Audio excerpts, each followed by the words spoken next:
નમસ્કાર મિત્રો, આપ સૌનું સ્વાગત છે અમારી યુટ્યુબ ચેનલ પર। મિત્રો, આ વિડીયોમાં આપણે વાત કરીશું શ્રી જહુ માતાજીના પ્રાગટ્ય કથાની। વર્ષો પહેલાની આ વાત છે। પાટણ જિલ્લામાં ધાયણોજ કરીને એક ગામ છે। આ ધાયણોજ ગામની પરવાડે એક દરબારોનું ગામ હતું, જેમાં એક દરબારના ઘરે દેવી શક્તિમાં જહુએ અવતાર લીધો। આ દરબારે ત્યારે આ દીકરીનું નામ જસી રાખ્યું।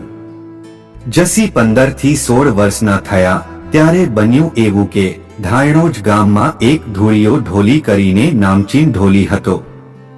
આ ધૂળિયો ઢોલ વગાડે એટલે હૈયાના હાલ ખોલી દે તેવો હતો। આ ધૂળિયાનો ઢોલ એક વખત નવરાત્રિના દિવસે ધૂળિયો ગામની પરવાડે આ દરબારોના ગામમાં ઢોલ વગાડવા આવ્યો। રાતના 9 થી 10 વાગ્યે ધૂળીએ ઢોલ વગાડ્યો અને ગામની દીકરીઓએ ગરબા ચાલુ કર્યા। આ દીકરીઓમાં જસી પણ ગરબે રમવા આવી હતી। ગરબે રમતા રમતા રાતના 2 વાગ્યા। એક બાજુ આ ધૂળિયો ઢોલી વગાડતા થાકતો નથી અને આ બાજુ જસી ગરબે રમતા થાકતા નથી। ગામના ચોકમાં રાતે 2 વાગ્યે ધૂળિયાની અને જસીની હળાસરી ચાલુ થઈ। આમ કરતા કરતા રાતના 3 વાગ્યે જસીના બાપાએ કીધું કે જસી હવે ઘરે ચાલો, 3 વાગ્યા છે। પણ ગરબાના તાનમાં જસીને કાંઈ સંભળાયું નહીં। થોડી વાર પછી ફરીથી કીધું કે જસી ચાલો ઘરે, બહુ મોડું થઈ ગયું છે। પણ જસી તો બસ ગરબામાં જ મગ્ન છે। પરોડિયાના 4 વાગ્યા એટલે જસીની માએ કીધું જસી પરોડિયું થયું, ચાલો ઘરે। પણ જસીએ સાંભળ્યું નહીં। એટલે જસીની માં એ જસીને મેણું માર્યું કે જસી ઘરે ના આવવું હોય તો જાવ ધૂળિયા ઢોલીની સાથે। અને જસી આ મેણું ખમી ના સકી। સવારે 6 વાગ્યે ધૂળિયો પોતાના ગામ ધાયણોજ બાજુ રવાના થયો અને જસી ધૂળિયાની પાછળ પાછળ ચાલી આવે છે। ધૂળિયે થોડે દૂર જઈને પાછળ જોયું તો જસી આવતા નતા। એટલે ધૂળિયા ઢોલીએ ઊભા રહીને પૂછ્યું કે બુન જસી કેમ મારી પાછળ પાછળ ચાલ્યા આવો છો? એટલે જસી બોલી કે ધૂળિયો, હું મેણાની મારી છું। મારી માએ મેણું માર્યું છે કે ઘરે ના આવો તો જાવજો ધૂળિયા ઢોલી સાથે, એટલી હું તારી સાથે આવું છું। એટલે ધૂળિયો બોલ્યો કે જસી તમે મારી સાથે આવો એમાં મને કાંઈ વાંધો નથી, પણ હું જાતનો ઓરગાણો છું અને તમે દરબારની દીકરી છો। એટલે જસી બોલી કે ધૂળિયા, હું ધાયણોજ ગામની આંબલી આસન વાળું છું। તું કાલે અહીં મારું મંદિર બનાવશે અને જો જગતમાં ધૂળિયાની જહુ ગુજરાત ભરમાં ડંકો ના વગડાવું તો મારું જહુ ના કહેવાય। બીજા દિવસે ધૂળિયે ધાયણોજની આંબલીએ 5 ઈંટનું દેરું બનાવ્યું અને અબીલ ગુલાલથી જહુનું સ્થાપન કર્યું।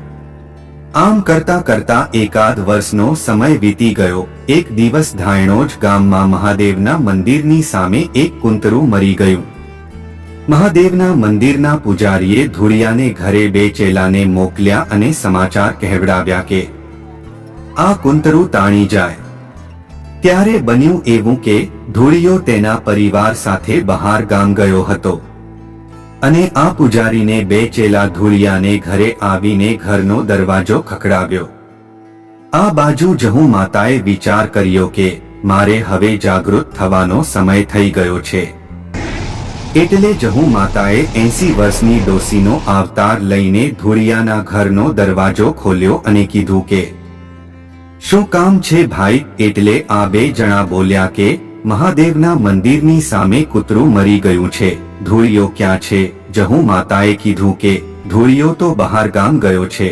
એટલે આ 2 જણાએ કીધું કે ધૂળિયો ઘરે ના હોય તો તમે કૂતરું ખેંચી જાવને। પણ મારી જહુ મેલડી આ વાત ખમી ના શકી અને કીધું કે તમે જાવ, હું કૂતરું ખેંચવા આવું છું। આ 2 જાણ મહાદેવના મંદિરના માર્ગે પડ્યા અને મારી જહુએ હાથમાં નાની લાકડી અને જોડા પહેરીને મહાદેવના મંદિરના માર્ગે પડી।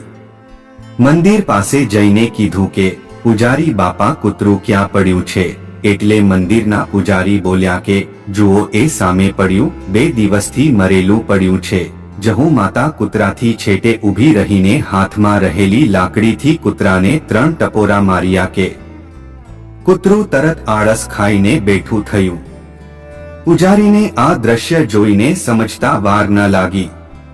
પૂજારીએ વિચાર કર્યો કે આ કોઈ જોગમાયા લાગે છે. આ પૂજારીએ આ ડોસી સામે લમણો વાળ્યો તો જહુ માતા મંદિરની બાજુમાં આવેલા તળાવમાં પાણીથી એક વેટ ઉપર ચાલવા માંડી અને જોત જોતામાં સામે કાંઠે આંબલીના ઝાડ ઉપર અદ્રશ્ય થઈ ગઈ. અને ત્યાંથી પૂજારીને ટહુકો કર્યો કે હું ધૂળિયા ઢોલીની જહુ માતા છું. કાલે મને ગામમાં તેડી લાવજો. જો ઘડીવાર ગામને સૂનું મૂકું તો મારું નામ જહુ નહીં. બીજા દિવસે ગામ લોકોએ ભેગા થઈને જહુ માતાને ગામમાં લાવ્યા અને આજની તારીખે પણ મારી જહુના દીવા ધાયણો જ ગામમાં ઝળહળે છે. જહુ માતા ગુજરાતના ઘણા ગામમાં પૂજાય છે, પરંતુ તે બધા ગામમાં આ ધાયણોજથી ગયેલી જહુ માતા છે. મિત્રો, જો તમને આ વિડિયો પસંદ આવ્યો હોય તો વિડિયોને લાઈક કરી ચેનલને સબસ્ક્રાઇબ કરવાનું ભૂલતા નહીં અને આ ઇતિહાસમાં કઈ ભૂલચૂક હોય અથવા આ સિવાયની કોઈ પણ વધારાની માહિતી તમારી પાસે હોય તો તમે અમને મેસેજમાં મોકલી આપશો. અમે તેને અહીં રજૂ કરીશું. માં જહુ આપની મનોકામના પૂરી કરે. જય જહુ માં.